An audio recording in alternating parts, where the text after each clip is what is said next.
to me, the A10 it's kind of like the toaster. It's this thing that was, built, decades and decades ago, and it's still humming along, doing the job just as well as it was 50, 60 years ago. So that, and as a kid, I always grew up, watching Top Gun with my dad and that kind of thing. So I'd always had a general love of airplanes, and combining design with aviation, the A10 was like, to me, the most perfect combination of those two things.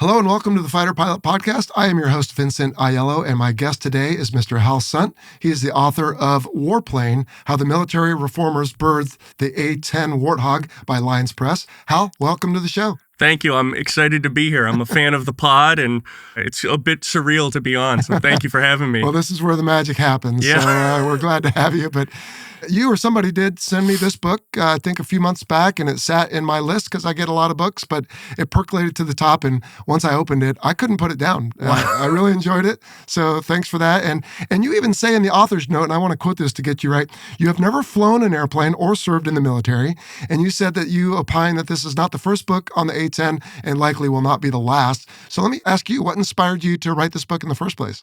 So I'd gotten really interested in design probably in late 2019. I'd actually been writing a story about roller coasters, and I was curious who designs roller coasters. And as part of that, I got interested in design more generally. And I'd always been a fan of airplanes, and these two things kind of coincided, where I had read Robert Corum's book about John Boyd. Phenomenal book. Indeed. And he briefly mentions some things about the A10 in there, and this incredible figure named Pierre Spre. And I was like, this seems really interesting. I want to learn a lot more about it. And as I did more and more research, I was like, wow, there's an incredible story of design here. To me, the A10 it's kind of like the toaster. It's this thing that was, built decades and decades ago, and it's still humming along, doing the job just as well as it was 50, 60 years ago. So that, and as a kid, I always grew up, watching Top Gun with my dad and that kind of thing. So I'd always had a general love of airplanes, and combining design with aviation, the A10 was like, to me, the most perfect combination of those two things. I remember having a picture of an A10 on my wall as a kid, and my brothers and I would sit up at night making plastic models of different things, and we always had the A10 there. And yeah, it looked a little funky, but it is purpose-built, as we'll get into hopefully in this conversation. And in fact, on the inside cover of the book, again, I want to quote you here to make sure I get it right, but you state, it is the Forrest Gump of airplanes, a singular character whose story coincides with almost every major development in aviation, technology, and military engineering history. So as you did your research, expand on that a little bit. Yeah.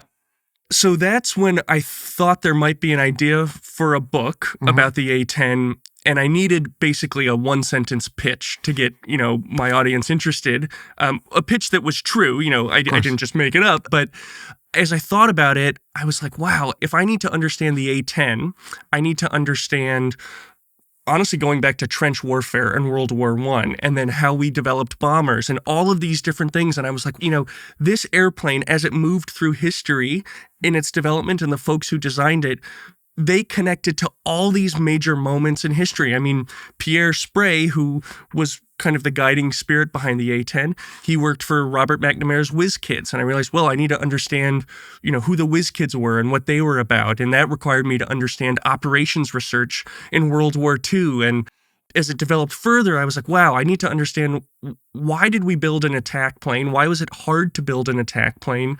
What was the culture around attack aircraft versus bomber aircraft? And then post-World War II, this, I guess the word I would use is sort of infatuation with nuclear bombing and different ways to deploy nuclear weapons. I had to understand that. And just the more and more I tried to wrap my head around this kind of what at the time I thought was an ugly airplane. Now I think it's beautiful in its way, but I just had to understand all these things. And I was like, this feels like watching Forrest Gump, where, this thing just happened to connect to all these other moments in history. And it was really fun for me. It was kind of daunting to try and wrap my head around it, but when I realized that, I was like, oh, I think there's a story here, and that the A-10 is in and of itself a really curious, interesting character. It certainly is. Yeah. And you have a couple people in the book, you've already named Pierre Spre, who we sort of follow along, or at least are very instrumental in the development of the A-10 and really through its entire life. But let's start with Avery K. You introduce him relatively early in the book. Tell us about Mr. K. So one of the kind of preambles I'll give here is that Pierre Spre is thought of as the father of the A-10. But whenever someone would say, hey, Pierre, you're the father of the A-10, he would correct them. He'd say, no, that distinction belongs to this gentleman, Avery K. And Avery K was a navigator in World War II, flying in B-17s. He was actually on the sort of fateful Schweinfurt raid that had a lot of problems, a bit disastrous.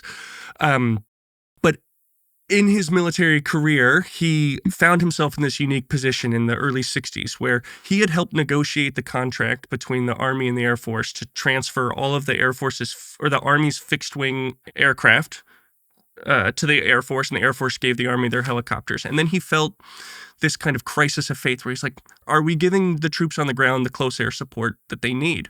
And as he reckoned with that sort of unease, or a little bit of, not quite guilt, but he felt uncomfortable about that, he realized, I need to do something to rectify this. And so he wanted to build a close air support airplane, or at least bring that into production. And so he's this incredibly interesting figure who's sort of, I guess, an unsung hero that grew up in the tradition of bomber aircraft and had the humility to be like, you know, they have their purpose and their value, but they are not the solution to everything. And that's what, you know, all the people around Avery K, they were really struck by his humility, his decency, how ethical he was. And so I knew that in writing this book, I wanted to spend at least a little bit of time right at the start talking about Avery K, because Pierre and the other folks I met, you know, that's a name that kept coming up. And as someone who's a fan of aviation, I'd never heard the name Avery K, and I wanted to begin there. Yeah. Shed some light on him.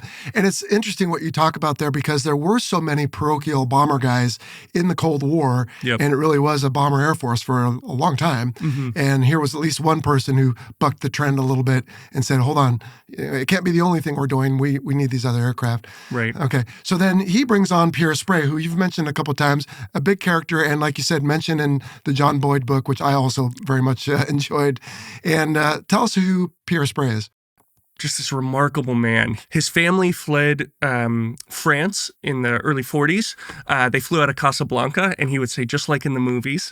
They settled in Queens, and at 15, he went to Yale. So he was, you know, quite literally a genius. There, he studied French literature and mechanical engineering. So he was this sort of Renaissance man of sorts. But he had a real interest in aviation and the military quite generally. In the early 60s, or mid-60s rather, he began working for Robert McNamara's Whiz Kids, who were reimagining kind of the Department of Defense. And he, of his own volition, he didn't know Avery K at this time, realized he was assessing the spending, the military spending, and he realized we need something to do the job of close air support. He actually also was instrumental in developing the F-16 as well. So he believed in having something close to the ground and something to dominate the skies. And he had written this memo that said, where our funding and money is going, it's not going to win us a war if the West were to be invaded with tanks. And so we need something like the A-10. Well, Avery K got this memo from this plucky young civilian who was a bit foul-mouthed and kind of bucked a lot of trends. He didn't really like wearing muted business suits in the Pentagon. If he had to wear a tie, he would wear an ascot instead. So he wasn't exactly winning popularity contests. And a lot of people saw this memo and they were not a fan, but Avery K was like, this person gets me. He's communicating, you know, the same thing that I'm thinking about. And he sought out Pierre Spre, who was busy in his office defending himself from a bureaucratic attack, and Avery K said, I need your help. And just to go back to Avery K for a minute, Pierre was the one who, you know, he gets a lot of credit, rightfully so, but he would continually champion Avery K and say, he was so in awe of the humility to, here's this man who had served in World War II and had this illustrious military career, who sought out a civilian in Pierre and said, I need your help. Can you help me build this thing? Over his time in the Pentagon, Pierre he was just such an interesting figure in championing what we would later call human-centered design. He really believed in common sense, in reaching out to the people who actually were using the tools that we were designing, which I guess seems obvious, but it was revolutionary at the time. He would often say that the best sources of information were not these long data sheets or formal reports, but they were memoirs written by pilots of different aircraft or soldiers who had served on the ground, because those, for him, because he never served, but that helped him get as close to the battlefield as possible and understand what people really needed to help them do the job that they were doing. So I'm just so touched that I got to spend so much time with him too. He was just a remarkable, remarkable man. Yes. Yeah. And you mentioned towards the end of the book that you spent a weekend with him, and then unfortunately that was it, right? He passed away 3 days later, I think it was. Yeah. So Pierre and I, we first began speaking, it would have been like April 2020. And so for the first year, we would do a lot of interviews over the phone. Well, that was COVID too. Right. Yeah. And I would just put this tape recorder on and let him drive and listen. I mean, that was such a fascinating thing for me to, it was like listening, it was like the History Channel, but in real life, coming through the microphone. The following year, we spent a fair number of days together over the summertime, but the final visit we had was these 3 condensed days together in Maryland, where we visited the 104th Fighter Squadron at the Maryland Air National Guard, and then we spent a few more days speaking, and then about 2 or 3 days later, I got the news that he had passed away really suddenly, and it caught me as a shock because, at the time he was 83 years old, but he seemed to be in wonderful health. I think I say he was trim and charming. He had a tattoo of a flower on his forearm. It was a temporary tattoo. He'd gone out to the bars with some hog drivers the night before we'd met. And I got the news and I was sort of stunned. Yeah. And I had this weird feeling of, there's still so much I want to ask this man and learn from him. So I tried to do my best in telling the story of the A-10, but also to a degree telling his story. Mm-hmm. But to be clear, he was an individual who I think one day will have a biography or many biographies about him. He lived just this remarkable life. He didn't seem particularly worried about winning popularity contests. He wasn't afraid to break some china or whatever expression you want to use, but he really went against the grain a lot of times, it sounds like. He would not exactly get quickly or easily promoted in things. His first job when he was working with the Whiz Kids, he actually so he didn't get fired from the Whiz Kids, but he got fired from this particular group because they had described this linear model for projecting how they were going to deploy forces.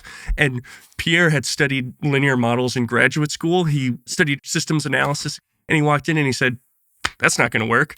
And this is a group that had spent years doing this, and he wasn't trying to be a jerk. He was allied to the truth and data and that. He wasn't worried about sort of, is this the opinion that I should state to get ahead? Right. It was difficult, though, because he got fired from that particular role because his comments were kind of eroding the morale of this group. And they're like, we need to get you somewhere else. But that was his integrity. He wasn't trying to climb some kind of rank. Yeah. There's a lot of benefit to that. Certainly. At least one person should be like that. Right, exactly. Yeah. And he ended up being part of this group called the Military Reformers. So they were descended from this other group called the Fighter Mafia, which Robert Corm talks a fair bit about in his book. Right. And to different degrees, they all kind of had this similar mindset, which is we need to, build things that work. We need to not just kind of toe the company line. We need to actually assess the data and make informed decisions that will improve our performance rather than help us get promoted. Yeah. And that's who the military reformers were these people that were more aligned to the truth. And let's not just do things the way they've been done, but let's do them the best way. Exactly. And so even if that's a little unpopular because, right, some people get stuck in a certain rut or they want to protect their own careers or ego or whatever. And every once in a while, you need someone to come along and say, hold on, this is all... like the kid who says the emperor has no clothes, right? Absolutely. There you go. Good. And what interested me about them, there's a whole lot of things, but if I approached this as a story about design, what they were championing was this thing called human-centered design. They didn't call it by that name, at that time, but this is building things for the people who will use them, things that will work and will work well and will be easy to use. And human-centered design it was an offshoot of this thing called participatory action research, which is a really fancy name that actually means let's talk to the folks on the ground who are going to use a product, whether it's a military product or something else, but let's get their input and build something to meet their needs, it just comes down to common sense. But this was all new to me. I didn't really think about design until, 4 or 5 years ago. And that's how something like the A10 was brought into the world, asking the people who are actually going to use it, how can we make this the best and easiest thing to use possible? Yeah.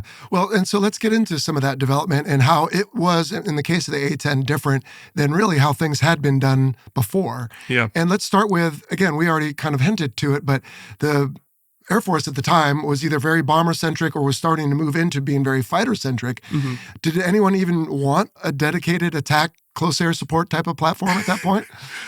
So the folks on the ground certainly did, sure, who needed close air support, but within the Pentagon ecosystem, not particularly. I think part of the thinking there was that there were other platforms that could do this job, but Pierre and others felt that we need something that is actually suited for this purpose to do the task better than anything else that we have. We had a few other airplanes that existed at the time. I mean, one that is quite beloved and Pierre actually had a lot of appreciation for is the A1 Skyraider.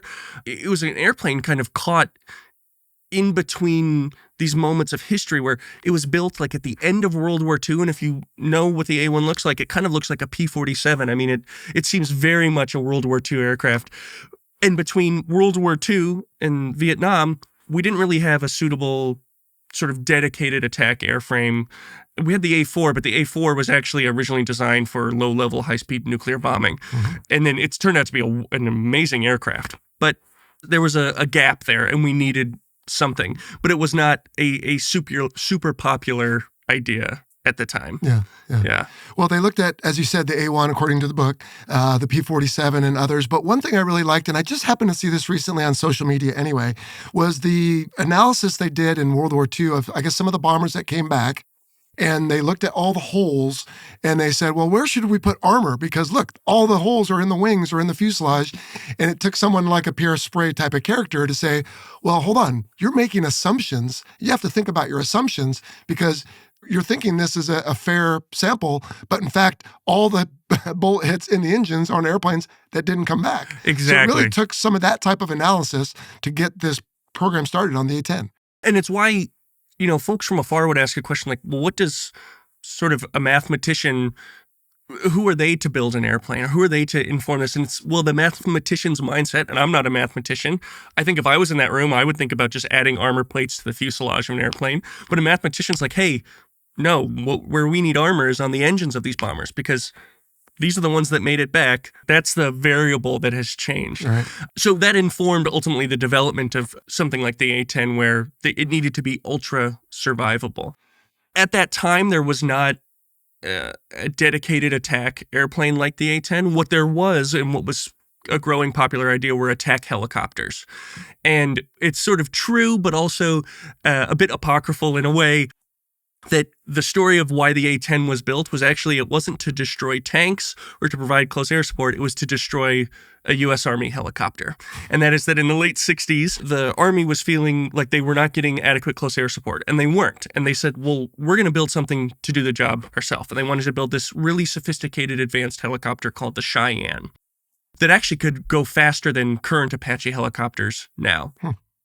And the Air Force was like, wait a minute, we can build something to do this job. And that was the impetus for why the A-10 was created, was to basically illustrate we can still provide close air support. I don't think it was purely, the antagonism of we don't want a helicopter. But yeah, I understand this, but just for the sake of anyone maybe watching or listening, when you say to destroy that helicopter, you don't mean kinetically. No. You mean, hey, wait, you're in our ballpark now. Let us do this, and that way we can keep the funding or the money or the importance or whatever. But exactly, it's a little bit of the soup bowl, right? You're getting close to my exactly, bowl of exactly. soup here. Yeah, okay. Well, another thing, though, that was worked into the A-10, and again, I heard this even in Robert Corum's book, was the energy maneuverability Yes. thesis, I don't know what else to call it, that John Boyd and some of those guys came up with. So talk about that and how that played into the design of the A-10. Yeah, so the energy maneuverability theory, EM, in short, it posited that what matters in aircraft, fighter aircraft design or anything that really needs to maneuver is not its total speed, not its overall, can this thing go Mach 2, twice the speed of sound, whatever. It's how quickly can it gain and lose energy, because that will affect, how quickly it can maneuver, change direction, all of that. I mean, that was revolutionary, because to even step back and think, hey, it's not just overall speed that matters here. It's how do we manipulate that speed?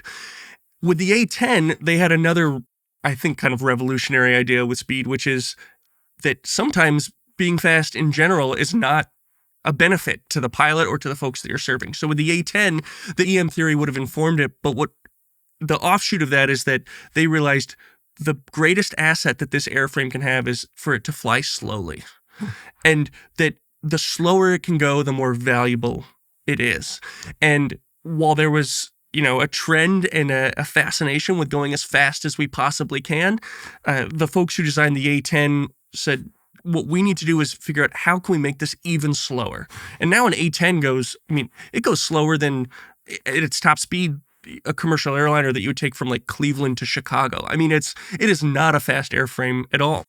And that was informed by folks who had hunted tanks in World War II and later on that realized, hey, when we're flying over the ground, we need to be able to see what we're actually shooting at. So if we go too fast, it's all a blur. The other variable or kind of asset with the A-10 and how this relates to EM is it needed to not just fly slow, but it had to be able to turn very tightly to stay over the battlefield, which, again, when you step back and think about it, sort of seems obvious. But as someone who didn't know much about aviation before writing this book other than being a fan, that was kind of eye-opening to me. And one of the strengths of the A-10 is that it can turn very tightly, but still fly very slowly. Now, other airframes, you could probably speak to this much better than I can turn really tight circles, but if you're going really fast, you're starting to pull a whole lot of G's, and that's really taxing on the driver. So when they built this thing, they said it needs to turn tight and fly slow, which is kind of an unusual combination of things when thinking about airplanes. Yeah.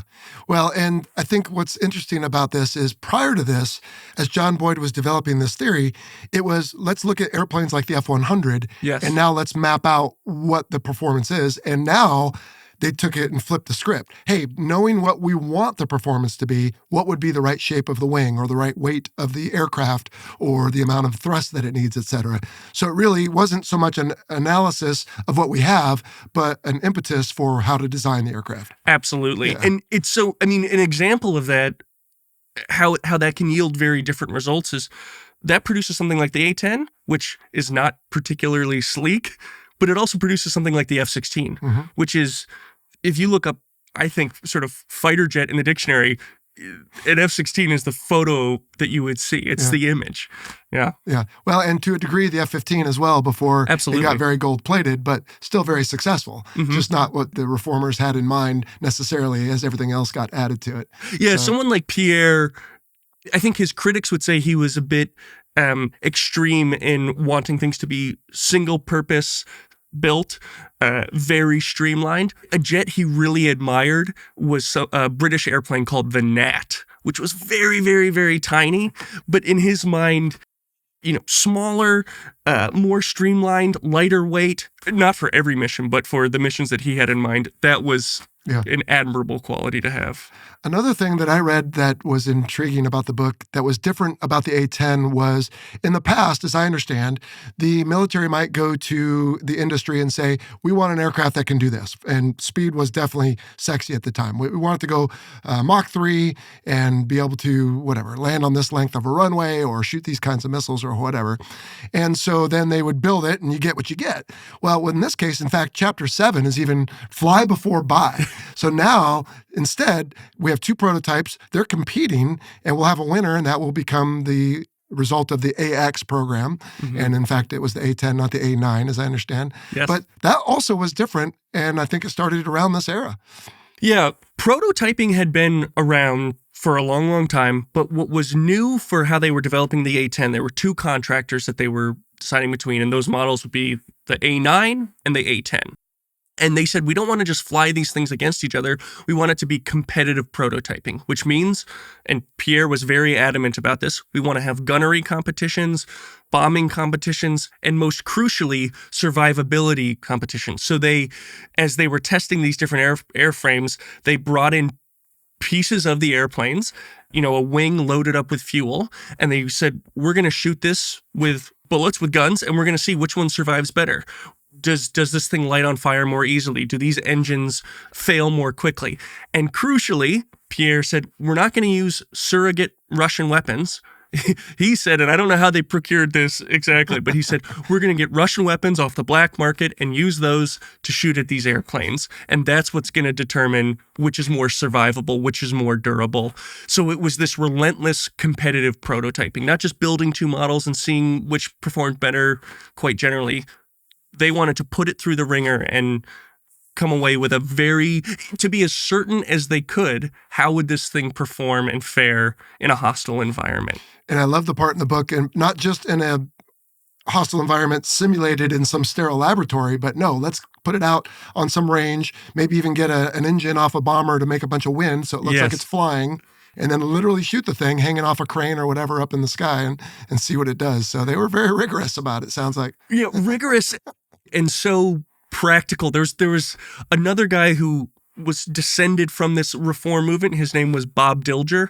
He was a really remarkable fighter pilot, and he ended up being a real ally of the A-10. He was involved in the testing of the gun, and he did a bunch of really interesting things. But Pierre said that his superpower was, quote, unbelievable common sense. And that is kind of what informed for all of these guys how they built this airframe. Yeah, well, we can all benefit from that, I think. That sounds like a rare quality these days. One of the other parts of the book that I enjoyed was you brought in other aircraft that I think most military aviation enthusiasts are familiar with, the F-117, the F-35, and I'll get to those two. But the first one that I was sort of mystified by was an A-16. I'm familiar with the F-16, and in fact, I've even read about the F-16 XL with the big delta wing that maybe could have won instead of the F-15E Strike Eagle. But at any rate, I wasn't familiar with the A-16, so tell me about that a little bit. Yeah, so I wasn't familiar with the A-16 at all either. It was a short-lived program to convert F-16s into doing the attack role. And I can't remember off the top of my head the exact span of time that it was deployed or used, but it was briefly used at the start of the first Gulf War. They were tasked with bombing a particular area, and then they looked at the bomb dispersion after the attack, and all the bombs had missed, and they realized, oh, we can't just shoehorn another aircraft into doing this job. So we can't just make an F-16 necessarily do what an A-10 is designed to do. Although, to be clear, the reformers and Pierre and all of these folks, I keep talking and sort of celebrating the A-10, but they didn't have a particular allegiance to any piece of technology. They believed that it's the people who mattered. They would say people first. That's my kind of caveat there. But yeah, I was surprised to learn that the A-16 was even a thing that had existed. And there's this really, probably the most, I don't want to say famous because hog drivers are very humble, but the most well-regarded hog drivers was this gentleman named Muck Brown, and Robert Muck Brown. And apparently when he saw the bomb dispersion of this A-16 attack, he had a way of these funny sayings. He looked at it and he said, those boys couldn't hit their dinner plate with a spoon. The reason I, in the book, just talked about so many different airplanes is I just found that I had to learn about so many airframes in writing about this airplane. And I also had in my mind, my dream for the book and reading it is that it would kind of feel like going through an air and space museum. And yeah, you're there to see this one airplane, but along the way you're saying, oh, there's an A1 and there's an F100 and there's an A4 and here's this guy, Ed Heinemann. And as a kid, I'd grown up going to Pima Air and Space in Tucson, which for my money is just my favorite air and space museum ever. I mean, their collection is incredible. And that's what was my kind of impetus for talking about so many different airplanes along the way. Yeah. That to me is what's so fun about going to any kind of air and space museum is seeing how all of these different pieces of technology kind of inform one another and map onto each other. Right.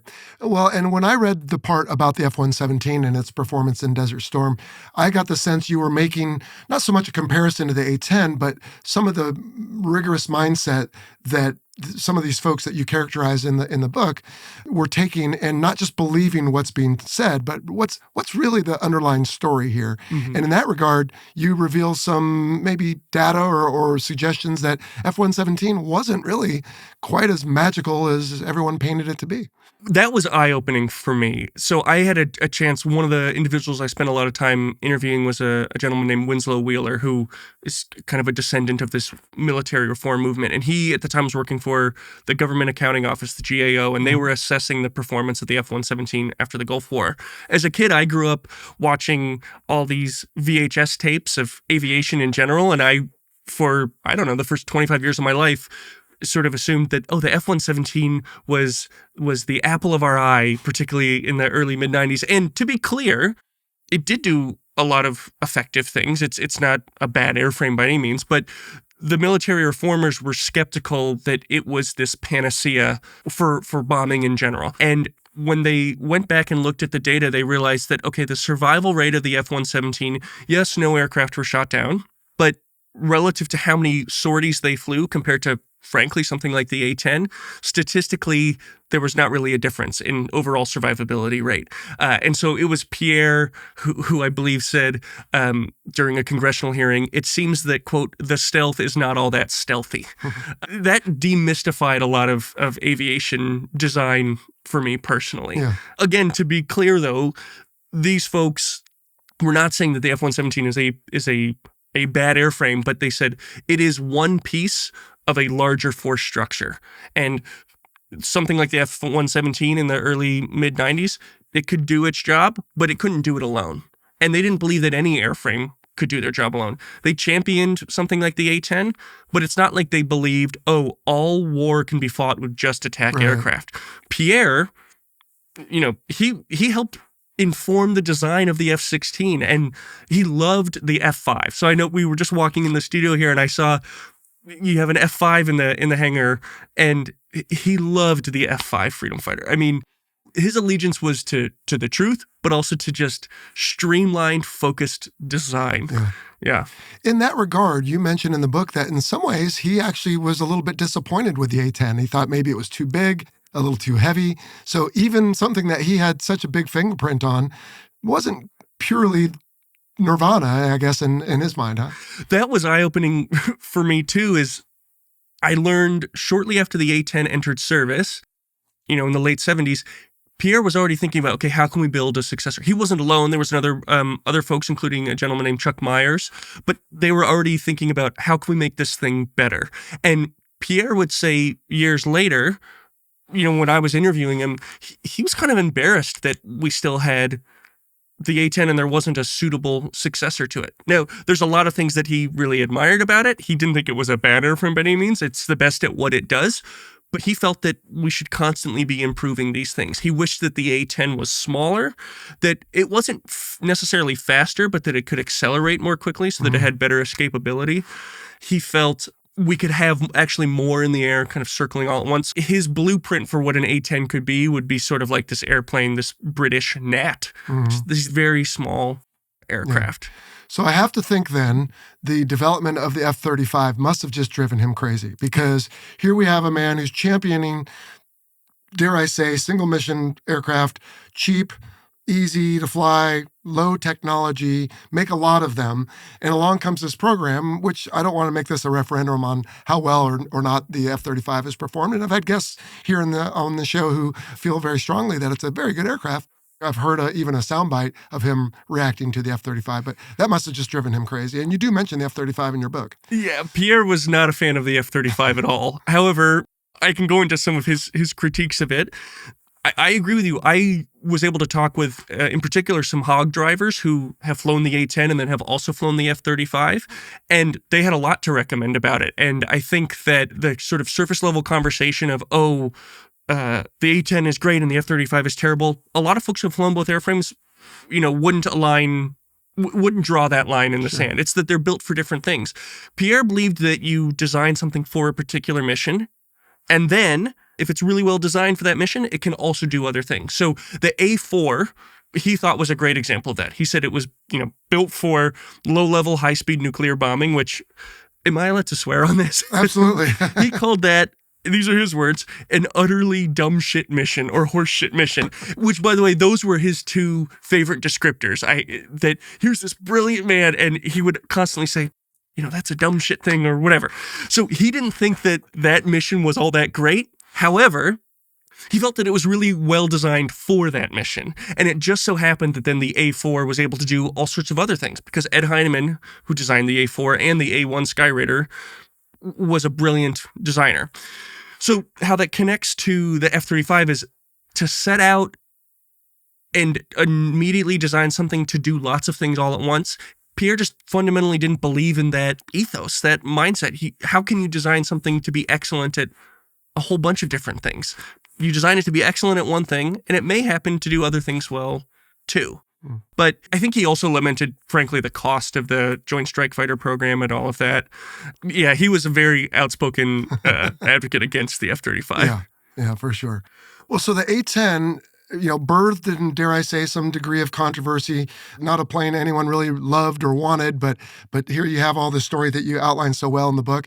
And really, almost from the beginning, the Air Force tried to kill this thing and it has tried and tried and tried. And in 2020, just before COVID, I had a chance to go to Tucson and visit the AMARG out there, and they were refurbishing wings for the A-10. So even in 2020, I know they were trying to keep them around. At least that was the last point of data I had on it. But I remember right before Desert Storm, they were trying to kill it off. So this poor aircraft has led a very tumultuous life, but loved by the pilots and certainly loved by those on the ground, which is how your book starts, is a gentleman on the ground in Afghanistan.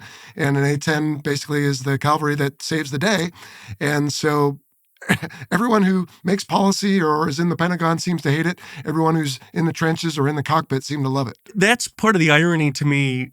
And what makes it interesting to me is its greatest threat has actually not been, the incredible hostile environment that is war and all this different anti-aircraft. It's been these bureaucratic decisions, and yet it still has kept on trucking. So it is survivable in more ways than one. Sure. And there's definitely examples of all of that. We've had people bring back very damaged A-10s in combat, and here we are in 2023 coming into 24, and to my knowledge, the A-10 is still flying and will be for a while, and so it's fought off both enemies from both sides. Absolutely. And I should say, that was something early on when I was writing this that I really wanted to reckon isn't the right word, but I wanted to be conscious about, okay, I'm spending a lot of time writing about this airframe that is fundamentally, it is a weapon, right? And what does it mean to write about something like that? And how do I approach that? And to me, when you see a photo or videos of an A-10 that's riddled with bullet holes or damage or anything like that, I think it forces the discerning observer to reckon with, what was this thing used for? And what does that mean? And I think that the A-10, I don't want to call it a symbol, but I think it bridges that critical distance between someone who's a civilian like me and service members who are serving abroad. What is involved in conflict? And an A-10, it doesn't hide its purpose. It doesn't sugarcoat things. And I think that there's something important about that site. Yeah, for sure. Good. Hal, I told folks who support this show that I was going to be sitting down with you, and they have posed some questions that I'd like to put to you. That's great. I'm looking forward to it. These are Patreon supporters. From Jim Gundog, it's a little longer one, but it's a good question. He says, as a soldier that has relied on the A-10 and the absolute professionalism and dedication of the men and women that fly, maintain, and support the A-10 mission, we always hated the fact that the Army seceded our own fixed-wing close air support to the Air Force. Why can't the Air Force give the A-10 style close air support mission back to the Army and let us support our own close air support operations like the Marines? So I'll say it's a great question. I'm not an expert in all of the kind of, I think, legitimate bureaucratic reasons for how you would have to sort of transfer a mission over and that kind of thing. I think that it would probably be quite complex to move the infrastructure around training and facilitating how you get the airframes and pilots over there. I wish I had a better answer. I think it's a great question. To me, I think that the maybe answer to that is to continue to try and improve the communication essentially between air and ground. It gets to the origins of ground warfare and air warfare. I mean, so much of the founding of the Air Force and air forces, so this is not just the U.S. Air Force, but air forces in general, was the desire to have an independent force structure. So that would be, I think, trying to kind of course correct the last 80, 90 years of aviation history to a degree. But it's a fantastic question. I just think it would be, I kind of can't even begin to wrap my head around all the maneuverings that would be required. So I wish I had a better answer. Well, it also, I think, flies in the face of, what is it, the McConnell Accords or something. I believe it was in the 60s when the Air Force and the Army sat down and said, all right, look, like you had talked about before, you do helicopters, we'll do fixed wing. Right. But they really, I think, solidified that a bit more because the Army does have fixed wing aircraft. They do some ISR and other things, and the Air Force has some helicopters. So, yeah, I mean, to Jim's point, I can imagine a world where, right, the Army already has their own flight school. They have their own airfields, yeah, it would be some effort, but maybe whether it's the A-10 or maybe it's whatever replacement someday or the light attack that, hey, let's let them do their own thing. But yeah, I'm sure nobody who's involved in that decision-making would make it in the pure sense of how Pierre Spre and the reformers and those people would, which is, does it benefit the soldier and everybody else? It'd be more like, no, we'd have to give up part of our budget or this base or this clout or whatever. So exactly, hard to remove all that from it. All right. Mike wants to know, was the casserole also considered in the original A-10 design, or was the plane adapted to fit that role? And you talked a little bit about this with Avery K. at the beginning. The gun question is a really interesting one, but what was eye-opening for me is that the folks who were developing this whole weapons platform, what was actually more challenging was developing the ammunition that the gun was set to fire. And they had to do a whole bunch of different studies to determine what millimeter range was the best. So they were choosing between 25 millimeter all the way up to 35 millimeter. And Pierre told me at one point, they were pretty tempted to go as big as 35 millimeter rounds. So the A-10 fires a 30 millimeter round. As you increase the diameter of a round, though, I mean, its overall size increases dramatically. So a 35 millimeter cannon or cannon that fires 35 millimeter rounds would have been sort of unwieldy. But the way that they tested this ammunition was they set up in the Nevada desert all of these arrays of tanks, and they would do these gunnery tests with rounds that were made in part of depleted uranium to determine how many hits would it take for a tank to be disabled or completely destroyed. And one of the things that they found in these tests was that the way depleted uranium works is as it penetrates a tank's armor, the real damage it does is afterwards it splinters and then ignites within the tank. And so the first couple sequences that they did these tests, they were worried that they weren't doing enough damage, and then they realized after like a couple of minutes smoke would start to billow out of the tanks, and it was this delayed reaction. And so at first they were panicked that, oh no, we don't have the right weapon, and then they realized they very much did. But part of that whole thing required them acquiring some Soviet Union Russian tanks through, I think, some different secretive means that I'm not totally privy to, but then setting up in the desert just these huge arrays of tanks. And again, to get to the practical competitive testing, they weren't going to use a computer program to determine, oh, we think that this round will work. They said the way we're going to find out if this thing can destroy tanks is by firing rounds at it and seeing for ourselves. With regular pilots. Exactly. Not even test pilots in a lot of cases or anything else, but let's take some fleet bubbas over here and put them in and have them go do their thing. Exactly. I like that. That's good. All right, next question is from John Clark. What was left out of the aircraft design that was wanted but not incorporated? And I love this question because it flies in the face oppositely of the gold plating, which is, again, what they all lamented about the F-15 is all these things were added to it. But John's question is, to your knowledge and with your research, was there anything left off the A-10 that they wanted? That's a great question. What Pierre and others wished it had was more powerful engines. Again, not to make it go faster overall, but to increase its escapability. that initial oomph or acceleration. That's the thing that was, so it's not really an additional feature or tool.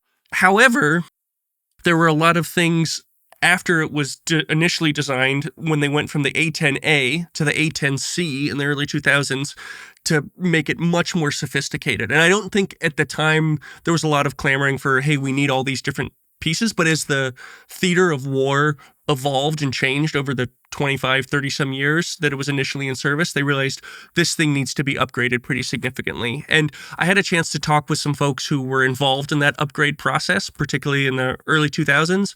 And one thing that I found really interesting was it wasn't actually something that was added onto the airframe, but the Scorpion helmet mounted cueing system.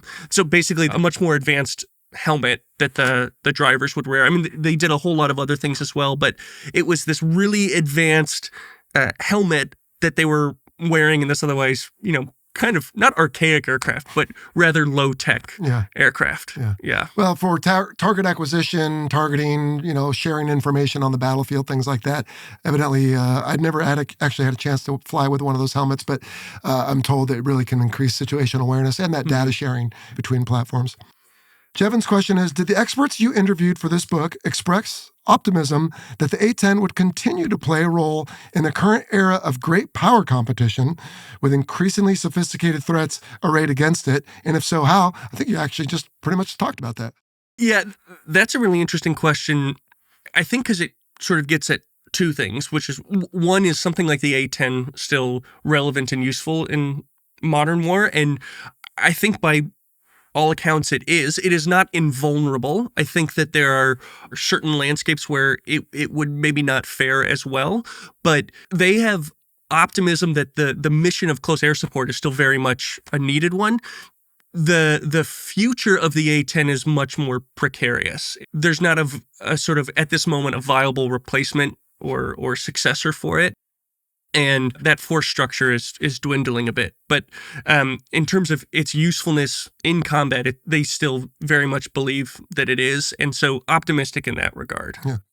And I think that optimism also stems from the fact that close air support, just as a mission, has been and continues to be a needed and useful and relevant one.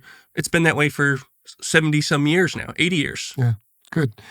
Joe Kunzler has an interesting question. Why does it take so long to develop a modern warplane? I would argue the A-10's not technically a modern warplane. I mean, it was developed a long time ago. But on the other hand, with your research, what would you say to Joe?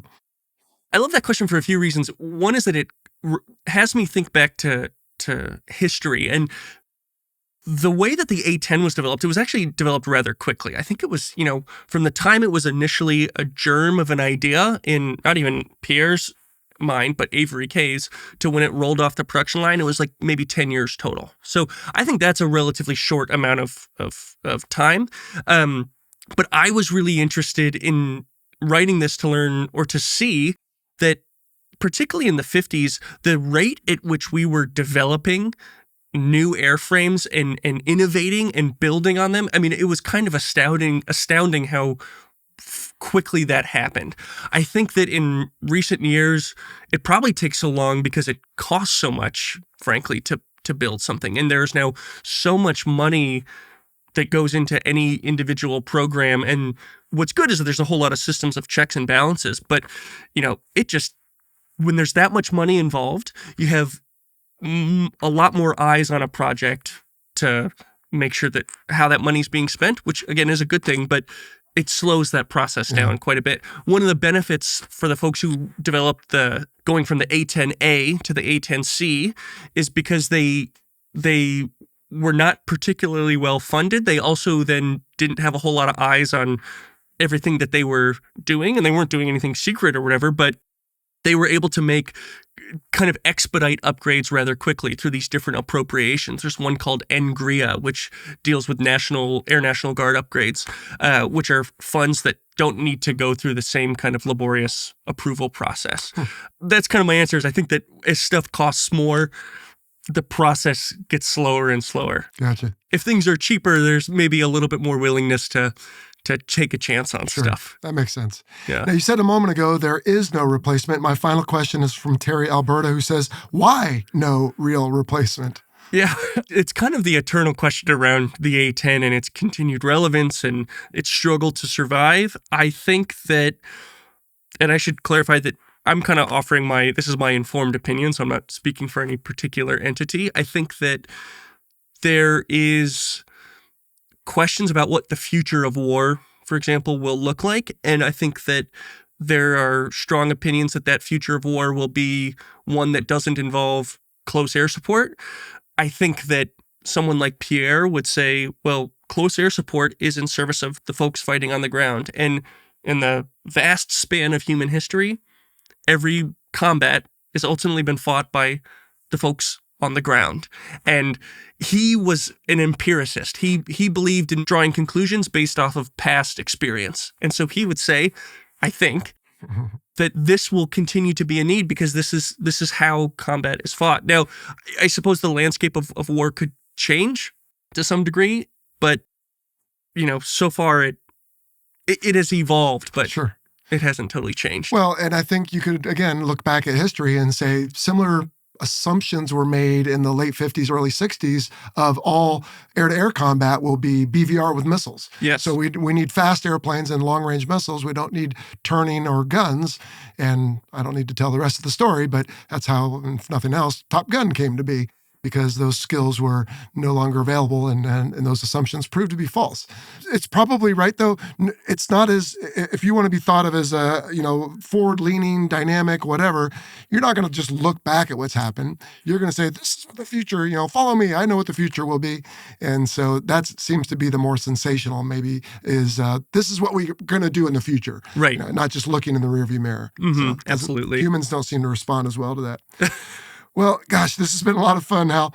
I get the feeling in your demeanor that you really have a love for this airplane. And I can't help but wonder, because when you invest yourself in something and you do the research and you talk to people, it becomes a part of you. So compared to when you first had the idea for this, how have you migrated in your affection, if I may use that word, for the A10 and the people who were involved with not only getting it created, but keeping it alive all these years? When I was a kid, I loved, again, because of Top Gun, I loved the F-14. Mm-hmm. And the F-18, I think, is actually the first die-cast model of an airplane I had. So it's cool for me to get to talk to an F-18 driver. But I thought the A-10 was pretty ugly. I didn't particularly like it. And now it's my favorite airplane, I would say. And I see a surprising beauty in it.